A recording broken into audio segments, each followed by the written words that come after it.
નમસ્કાર દર્શક મિત્રો, જનાર્પણ ન્યૂઝમાં આપણું સ્વાગત છે। છોટા ઉદેપુરના ચિસાડિયા ખાતે ચાલતા ગેરકાયદેસર રેતી ખનન પર જનતા રેડ કરવામાં આવી।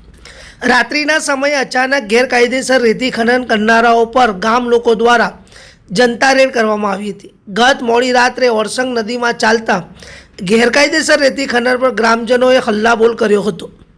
ગેરકાયદેસર રેતી ભરવા આવેલી 27 ટ્રકો અને 2 મશીન ગ્રામજનોએ ઝડપી પાડી ખાણ ખનીજ વિભાગને જાણ કરવામાં આવી હતી। 27 ટ્રકો અને 2 મશીન ગ્રામજનોએ ઝડપીને ખાણ ખનીજ વિભાગને સુપ્રત કર્યા હતા।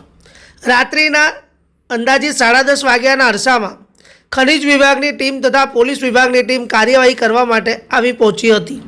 આટલું મોટું ગેરકાયદેસર રેતી ખનન છોટાઉદેપુર ખનીજ વિભાગની ઓફિસથી અંદાજિત 15 થી 20 કિલોમીટરના અંતરમાં ચાલતું હોય તો એની જાણ ખાણ ખનીજ વિભાગને ન હોય તેવું તો બને જ નહીં।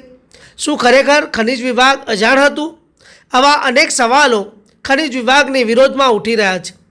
ખાસ કરીને આપ સૌ જાણો છો કે દિવસે દિવસે હમણાં ખાણ ખનીજના 2 અધિકારીઓ અને ટોટલ 4 લોકો લાટ લેતા એટલે કે ઝડપાયા છે અને એન્ટી કરપ્શન બ્યુરોએ એમને ઝડપી પાડ્યા છે। તેમજ કરનેટ હોય, માંગરોળ,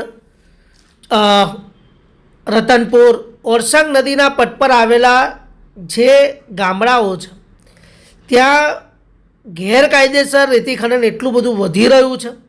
છોટાઉદેપુરની તો વાત જ ન થાય, પરંતુ ગ્રામજનોએ સતર્કતા દાખવી, જાગૃતતા દાખવીને આવી જ રીતે ગામોગામમાં જ્યાં પટ હોય નદીનો અને જે 2 નંબર રેતી ખોદાતી હોય, રાત્રે ખાસ કરીને રેતી ખનન થતું હોય તો ગ્રામજનોએ ચોક્કસ જાગૃત નાગરિકતા દાખવીને આવી જ રીતે આ ચોરોની ટ્રકો ઝડપી અને મશીનો પોતે કબજામાં લઈને સરકારી હવાલે કરો, નહીં તો જાતે ફરિયાદી બની કોર્ટમાં જાઓ અને આ અધિકારીઓ સસ્પેન્ડ થશે ત્યારે જ આ ગેરકાયદેસર રેતી ખનન બંધ થશે અને સરકારી તિજોરીને ચૂનો લગાવવાનું બંધ થશે।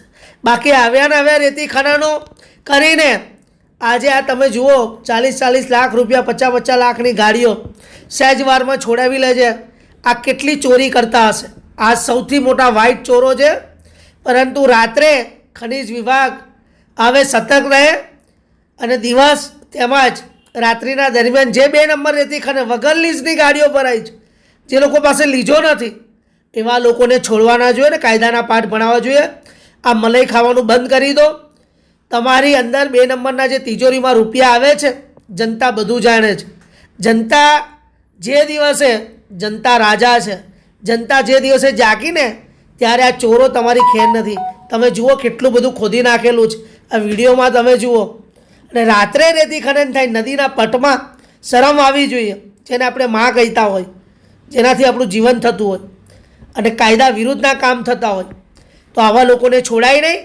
કેવા કાન ખનીજ પાઠ ભણાવે છે તે જોવાનું રહ્યું। છોટાઉદેપુરમાં જનતાએ જે રેડ કરી છે એ છોટાઉદેપુરની જનતાના તમામ લોકો જે ચિવડિયા ગામના છે, ખાસ કરીને ચિસાડિયા ગામના છે, એ તમામ લોકોને આભાર વ્યક્ત કરીએ છીએ અને તમામ લોકો આજે ખુશ થયા છે। પરંતુ ખાણ ખનીજ વિભાગ અને આ જે કંઈક લોકો મળતિયા છે તે હવે જેલના સળિયા પાછળ જોવા મળશે। Bureau report, Virendrasinh Desai.